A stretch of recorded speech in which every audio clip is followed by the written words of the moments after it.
അറിയോ എന്താ ചങ്ങാത്ത മലയാളത്തിൽ എന്ന് പറ. വിശദീകരിക്കണം നോക്കാം നമുക്ക് വിശദീകരിക്കണം. നമ്മൾ ഉദ്ദേശിക്കുന്നത് ഒന്നാണെന്ന് മനസ്സിലാവണം. ഒന്നുമല്ല, നമ്മൾ ചൈനയെ പോലെ ആവില്ല, നമ്മളെ പോലെ ആവില്ല.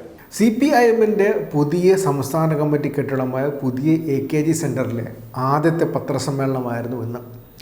സംസ്ഥാന committee secretary MV Govindan master പത്രസമ്മേളനമായിരുന്നു. ഗോവിന്ദൻ മാഷ് നല്ല മനോഹരമായിട്ട് മാധ്യമപ്രവർത്തകർക്ക് ഒരു ക്ലാസ് എടുത്ത് കൊടുത്തിട്ടുണ്ട്. എന്താണ് CPIMൻ്റെ നയമെന്ന്, അതെന്താണെന്ന് പഠിച്ചിട്ട് വരണം CPIMനെ കുറിച്ച് റിപ്പോർട്ട് ചെയ്യുന്ന മാധ്യമപ്രവർത്തകരെന്ന് പറയാറുണ്ട്. ഈ കാര്യത്തിൽ CPIMൻ്റെ നയം എന്താണെന്ന് പഠിക്കാൻ മാധ്യമപ്രവർത്തകർ ശ്രമിച്ചില്ല. അതുകൊണ്ട് തന്നെ ഒരു ക്ലാസ് എടുത്ത് കൊടുക്കേണ്ടി വന്നു ഗോവിന്ദൻ മാഷ് തിരിച്ച് ചോദ്യങ്ങൾ ചോദിക്കുന്നുണ്ട്. നിങ്ങൾക്കത് പറയാൻ പറ്റുമോ എന്ന് ചോദിക്കുന്നുണ്ട്. പറഞ്ഞത് തെറ്റുന്നുമുണ്ട്. തെറ്റിക്കഴിഞ്ഞപ്പോഴത്തേക്കും മാധ്യമപ്രവർത്തകനെ തിരുത്തി ക്ലാസ് എടുത്ത് കൊടുക്കുകയാണ് അദ്ദേഹം ചെയ്തത്. സാമ്പത്തിക നയത്തെക്കുറിച്ചും മുൻപുണ്ടായിരുന്ന പാർട്ടി കോൺഗ്രസുകൾ പുറത്തുവിട്ട പ്രമേയങ്ങളെക്കുറിച്ചും ഇവിടെ ഗോവിന്ദൻ മാഷ് സംസാരിക്കുന്നുണ്ട്. നല്ല മനോഹരമായ ക്ലാസ്സാണ്. സ്വകാര്യവൽക്കരണത്തെക്കുറിച്ചും സ്വകാര്യവൽക്കരണത്തിലെ കമ്മ്യൂണിസ്റ്റ് പാർട്ടിയുടെ നയത്തെക്കുറിച്ചും സംശയമുള്ള എല്ലാവരും കാണേണ്ട വാക്കുകളാണ് ഇന്ന് ഗോവിന്ദൻ മാഷ് ഇവിടെ സംസാരിച്ചത്. ആ വാക്കുകൾ നമുക്കൊന്ന് കേൾക്കാം.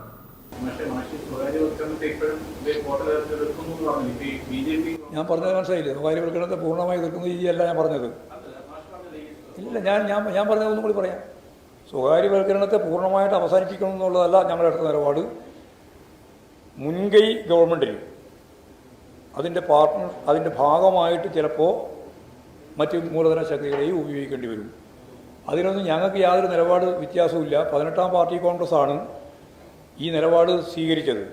ADB വായ്പയുമായിട്ട് ബന്ധപ്പെട്ട കാര്യത്തിൽ CPIM ഗവൺമെൻറ്റുകൾ എന്ത് നിലപാട് സ്വീകരിക്കണമെന്നതിനെപ്പറ്റി പറഞ്ഞപ്പോൾ ഗവൺമെൻറ്റുകൾ എടുക്കേണ്ടുന്ന നിലപാട് ജനവിരുദ്ധമല്ലാത്ത, വലിയ രീതിയിൽ കെട്ടുപാടുകളില്ലാത്ത മൂലധനത്തെ നാടിൻ്റെ വളർച്ചയ്ക്കും വികസനത്തിനും വേണ്ടി ഉപയോഗിക്കാൻ സംസ്ഥാന ഗവൺമെൻറ്റുകൾക്ക് സാധിക്കേണ്ടതുണ്ട് എന്ന് CPIMൻ്റെ 18ാം പാർട്ടി കോൺഗ്രസ് തന്നെ കൃത്യമായ നിലപാട് സ്വീകരിച്ച് രാജ്യത്തെ ജനങ്ങളോട് വിശദീകരിച്ചിട്ടുണ്ട്. ഇനി അതിൻ്റെ ഒപ്പം ചേർന്ന് പലതും പറയാം. അല്ലാണ്ട് ഇപ്പോൾ അതിൻ്റെ ഭാഗമായിട്ട് ചർച്ചയിലേക്കൊന്നും ഇപ്പം ഇവിടെ കാര്യം പാർട്ടിക്കില്ല.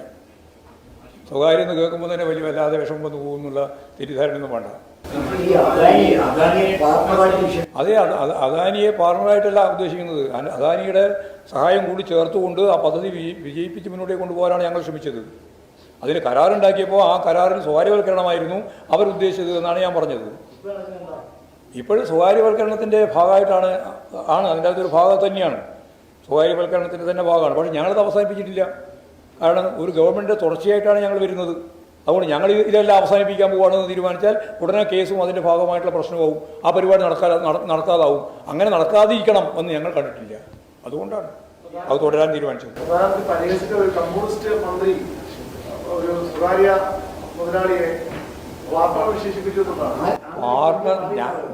ഞാൻ പറഞ്ഞില്ലേ നിങ്ങളോട്, മലയാളത്തിലേ പറയുന്നത്. 18ാം പാർട്ടി കോൺഗ്രസ്, CPIMൻ്റെ 18ാം പാർട്ടി കോൺഗ്രസ് മൂലധന ശക്തികളോട് എങ്ങനെയാണ് പെരുമാറേണ്ടത് എന്ന കാര്യം ADB വായ്പ ഓർമ്മയില്ലേ? അതുപോലെ തന്നെ അങ്ങനെയാണ് അത് ഉപയോഗിച്ചത്. അങ്ങനെ ചരടില്ലാതെ വായ്പകൾ, ചങ്ങലാന്ന് നേരത്തെ പറഞ്ഞില്ലേ, കയറ് കെട്ടിവലിക്കുന്ന രീതി ഇല്ലാതെ നിലയിലുള്ള കടം നമുക്ക് വാങ്ങാം, അവരെ നമുക്ക് സമീപിക്കാം, അവരുടെ സ്വാധീനം നമുക്ക് ഉപയോഗിക്കാം. ചൈനയിൽ പോലും അതല്ലേ ചെയ്തുകൊണ്ടിരിക്കുന്നത്. അവിടെ 1990 ആദ്യമാണല്ലോ അവിടെ കലാപമൊക്കെ സംഘടിപ്പിച്ചത്. ആ കലാപത്തിനെതിരായി ജനങ്ങൾ മുന്നോട്ടേക്ക് വന്നു. കലാപം പൂർണ്ണമായി തകർന്നു. അതിനുശേഷം ഡെങ് സിയാവോപിങ്ങാണ് പറഞ്ഞത്, ഞങ്ങൾ 2020 ആകുമ്പോഴേക്ക് മാത്രമേ ഒരു പട്ടിണിയും ദാരിദ്ര്യവും ഒക്കെ അവസാനിപ്പിക്കുന്ന, തൊഴിലില്ലായ്മയും പാർപ്പിട പ്രശ്നമൊക്കെ അവസാനിപ്പിക്കുന്ന ഒരു രാജ്യമായിട്ട് വരുള്ളൂ എന്ന് അന്ന് പറഞ്ഞു. 1930 കൊല്ലത്തെ കാലം വെച്ചുകൊണ്ടാണ് പറഞ്ഞത്. ആ 30 കൊല്ലക്കാലത്തിനിടയിൽ ആ ചൈന എത്രത്തോളം വളർന്നു?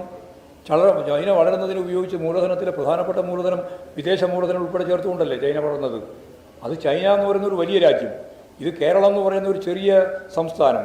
ഈ സംസ്ഥാനത്തിൻ്റെ പരിമിതിക്കകത്തു നിന്നുകൊണ്ട് നമ്മുടെ കേരളത്തെ വളർത്തി മുമ്പോട്ടേക്ക് കൊണ്ടുപോകുന്നതിന് നമ്മുടെ മൂലധനം കൊണ്ട് മാത്രം സാധിക്കാതിരിക്കുമ്പോൾ, സ്റ്റേറ്റ് മൂലധനം കൊണ്ട് മാത്രം സാധിക്കാതിരിക്കുമ്പോൾ, അല്ലെങ്കിൽ പ്ലാൻ ഫണ്ട് കൊണ്ട് മാത്രം സാധിക്കാതിരിക്കുമ്പോൾ മറ്റ് മൂലധന സ്വരൂപണം നടത്താൻ എന്തൊക്കെയാവും? അപ്പോൾ സഹകരണമാവാം, സ്വകാര്യ മൂലധനം ഉപയോഗിക്കാം. അങ്ങനെ നിരവധി മൂലധനങ്ങൾ ഉപയോഗിച്ചുകൊണ്ട് കേരളത്തിൻ്റെ വളർച്ച, കേരളത്തിൻ്റെ വികാസം, കേരളത്തിലെ ജനങ്ങളുടെ ജീവിത നിലവാരം മെച്ചപ്പെടുത്തൽ, ശക്തിപ്പെടുത്തണം എന്നാണ് നമ്മൾ കണ്ടിട്ടുള്ളത്. ആ കണ്ടതിന് പാർട്ടിയുടെ അംഗീകാരം നൽകിയതാണ് ഞാൻ നേരത്തെ പറഞ്ഞ, ഇതിപ്പോൾ 24-ാം പാർട്ടി കോൺഗ്രസ്സാണ് കഴിഞ്ഞത്. 18-ാം പാർട്ടി കോൺഗ്രസ് മുതൽ ഞങ്ങൾ ഈ നിലപാട് സ്വീകരിച്ച് മുമ്പോട്ടേക്ക് പോവുകയാണ്. അതുകൊണ്ട് നിങ്ങൾ ചോദിക്കുന്ന ചോദ്യത്തിൻ്റെ ഭാഗമായിട്ട് പാർട്ടിക്കകത്ത് എന്തൊക്കെയോ വലിയ ആക്ഷേപമുണ്ടാവും, ആ അഭിപ്രായ വ്യത്യാസം ഉണ്ടാവും, നിങ്ങൾ തെറ്റിദ്ധരിക്കേണ്ടെന്ന് പറയാൻ വേണ്ടിയിട്ടാണ് ഞാൻ ഇത്രയും പറഞ്ഞത്. നിങ്ങൾക്ക് മനസ്സിലാക്കാൻ വേണ്ടി ഞാൻ പറഞ്ഞു എന്ന് മാത്രമേ ഉള്ളൂ. അല്ലാണ്ട് വേറെ നിങ്ങൾ ചോദിച്ച ചോദ്യത്തിന് ഉത്തരവായിട്ട് ഇത്രയൊന്നും പറയേണ്ട കാര്യമില്ല. നമ്മൾ ചൈനയെ പോലെ ആവില്ല, നമ്മൾ നമ്മളെ പോലെ ആവും. നമ്മളെങ്ങനെ ചൈനയെ പോലെ ആവുക? കേരളം കേരളത്തെ പോലെ ആവും. കേരളം കേരളത്തെ പോലെ തന്നെ ആവും എന്നുള്ള കാര്യത്തിൽ യാതൊരു സംശയവും വേണ്ട. ഇന്ത്യയെ ഒരു സംസ്ഥാനത്തിനും നേടാനാവാത്ത ഉജ്ജ്വല വളർച്ച നേടിയിട്ടുള്ള ഒരേ ഒരു ഇന്ത്യൻ സംസ്ഥാനം കേരളം തന്നെയാണ്. അത് കേന്ദ്ര ഗവൺമെൻറ് പറയുന്നുണ്ട്, എല്ലാവരും പറയുന്നുണ്ട്, എല്ലാവരും സമ്മതിക്കുന്നുണ്ട്. അപ്പോൾ കേരളത്തിൻ്റെ ഒരു വളർച്ചയുണ്ട്, അത് നമ്മുടെ തന്നെ വളർച്ച രീതിയാണ്. 1957 മുതലും അതിനു മുമ്പും നടത്തിയിട്ടുള്ള രാഷ്ട്രീയ ഇടതുപക്ഷ ഇടപെടലിൻ്റെ ഭാഗമായിട്ട് തന്നെയാണ് ഈ കേരളം ഇന്നത്തെ രീതിയിൽ വളർന്നു വന്നിട്ടുള്ളത്. ഇനിയും മുന്നോട്ടേക്ക് പോകും. ഒരു അർദ്ധ വികസിത രാജ്യത്തിൻ്റെ ജീവിത നിലവാരത്തിലേക്ക് കേരളത്തിലെ ജനങ്ങളെ നയിക്കുക എന്നുള്ളതാണ് നവകേരളം. അതാണ് ഉദ്ദേശം.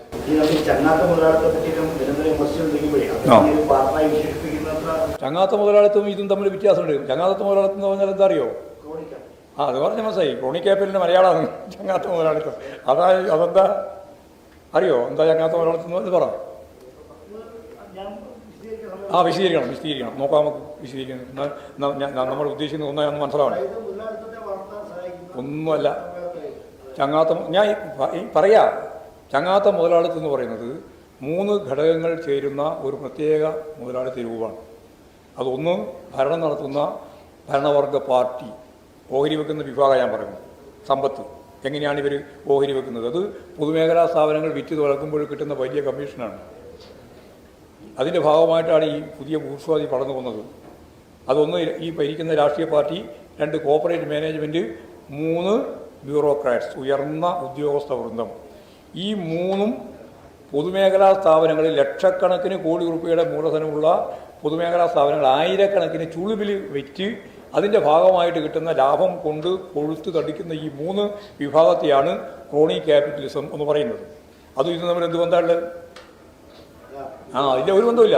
അതും ഇതും തമ്മിൽ യാതൊരു ബന്ധമില്ല. ഇത് വിറ്റ് തുറക്കുന്നില്ല. ഗവൺമെൻറ് തന്നെ പങ്കാളിത്തത്തോടുകൂടിയാണ് ശക്തിയായിട്ട് മുന്നോട്ടേക്ക് പോകാൻ ഉദ്ദേശിക്കുന്നത്. അത് സ്വകാര്യവൽക്കരിക്കാനുള്ള ശ്രമം നടത്തിയപ്പോഴാണ് ഞങ്ങൾ വിമർശിച്ചത്. ഇപ്പോഴും നല്ല രീതിയിൽ ഗവൺമെൻറ് അത് ഞാൻ പറഞ്ഞില്ലേ, കണക്ക് പറഞ്ഞില്ലേ,